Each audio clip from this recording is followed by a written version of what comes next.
33. 시내산을 떠나라. 주께서 동행하시지 않겠다고 하시자 모세가 간절히 매달리네.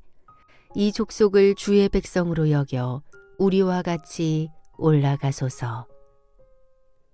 이스라엘 백성들의 회개와 만남의 장막 33장 1절에서 11절. 저들이 어찌 내가 시내산 위에 강림해 있는데도 금송아지를 만들어 섬길 수가 있단 말인가. 내가 갖가지 이적을 베풀어 그들을 여기까지 인도해 왔건만 어찌 그럴 수가 있단 말인가. 하나님의 노여움은 쉽게 가라앉지 않으셨다. 그러니 앞으로는 2번 다시 용서할 수 없는 법. 다음에 만약 그런 불신앙의 행동을 보이면 도무지 그냥 넘어갈 수는 없다.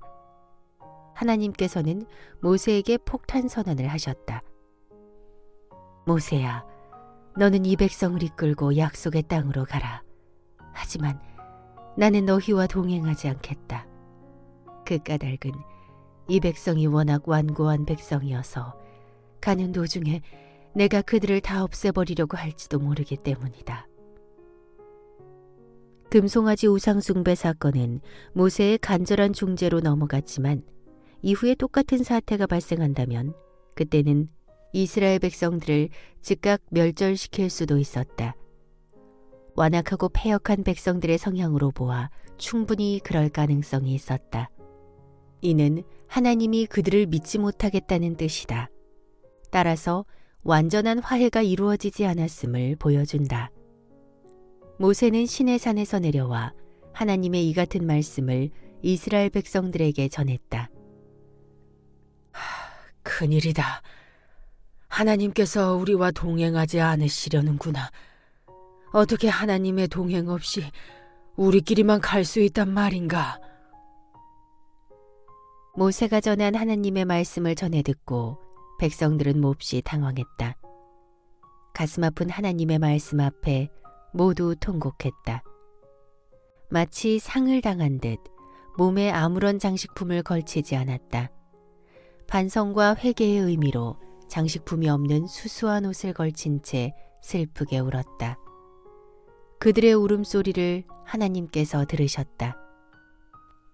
모세야, 백성에게 이르기를 너희는 목을 꼿꼿하게 세우는 완고한 백성이다. 내가 너희와 함께 길을 가다가는 어느 때고 내가 너희를 다 쓸어버릴 것만 같다. 그러니 너희는 어떤 장신구도 몸에 걸치지 마라. 그러면 내가 너희를 어떻게 할 것인지 결정하겠노라 하여라. 장신구는 보석류로서 귀걸이, 팔찌, 목걸이, 발찌 같은 것들을 가리킨다. 앞서 금송아지 우상을 만드는 데 사용된 재료로 하나님이 그것들을 몸에서 제거하라고 명하신 것이다. 우상 숭배의 죄를 철저히 회개하고 근신 중에 애통해하라는 의미였다. 고대 중군동 지방에서 초상을 당해 애도하는 기간에는 몸에서 모든 장신구를 떼어내는 것이 관습이었다. 금은 폐물의 장신구를 계속 걸치고 있다가는 어느 때고 우상 제작의 재료로 쓰일 수 있었기 때문이다. 그런 사태를 미연에 방지하기 위해 모든 장신구를 제거하라고 명하신 것이다. 그러자 시내산에서 이스라엘 백성들은 몸에 걸친 모든 장신구와 폐물을 전부 떼어냈다. 이 무렵 모세는 이스라엘 진영 밖 멀리 떨어진 곳에 장막을 친 뒤 그 장막을 만남의 장막 곧 회막이라 불렀다. 그래서 누구든지 주님께 여쭐 일이 있는 사람은 이스라엘 진영에서 멀리 떨어진 회막까지 나가야 했다.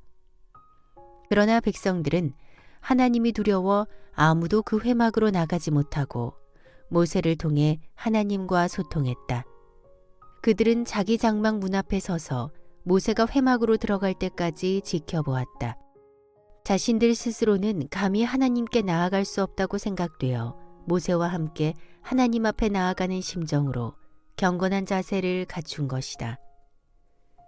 이스라엘 진영 밖 멀리 떨어진 곳에 친 회막은 이후에 건축될 성막과는 다르다.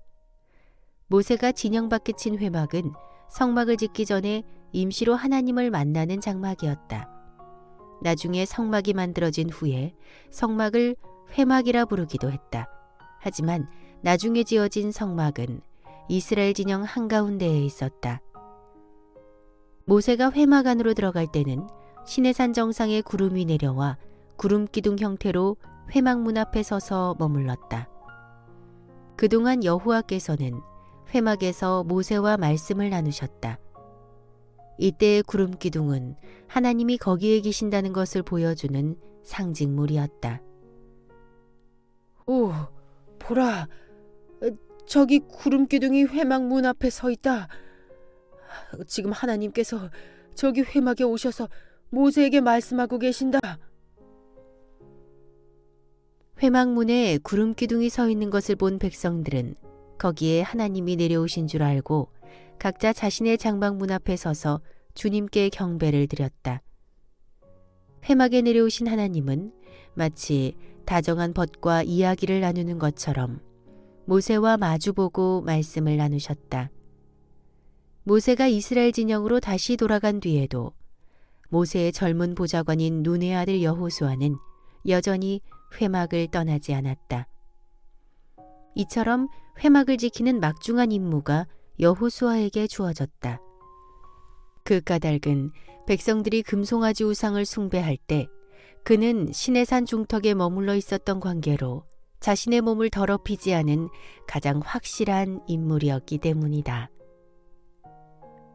모세의 간구에 하나님께서 동행을 약속하시다. 33장 12절에서 23절. 다음 날 모세가 회막 안으로 들어가 주께 간구했다. 주님 보십시오. 주께서는 제게 이 백성을 인도하여 약속의 땅으로 이끌어가라고 이르셨습니다. 하지만 누구를 저와 함께 보낼 것인지 아직 알려주시지 않았습니다. 하나님은 듣고 계셨다. 모세는 말을 이었다. 주께서는 제게 이르시기를 나는 너를 잘 안다. 너의 이름으로도 너를 알고 또 너는 내 앞에 은총을 입은 자다 라고 하셨습니다. 하나님은 여전히 듣고 계셨다. 모세는 계속 말했다. 주님, 제가 주께 간구합니다. 제가 주님 앞에 은총을 입은 자라면 주께서 이 백성을 어떻게 하실 작정인지 제게 알려주십시오. 하나님은 계속 듣고 계셨다. 이 몸이 주의 목전에 은총을 입은 자라는 사실을 저로 알게 하소서.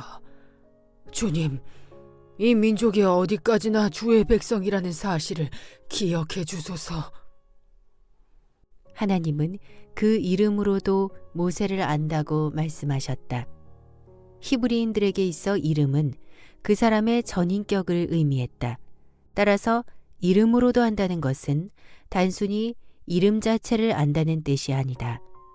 그 사람과 전인격적으로 아주 친밀한 관계라는 의미다.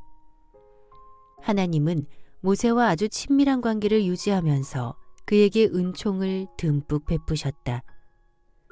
모세는 이스라엘 백성을 약속의 땅으로 인도해드리는 것과 관련하여 바로 이 같은 사실을 자신에게 확인시켜달라고 간구한 것이다.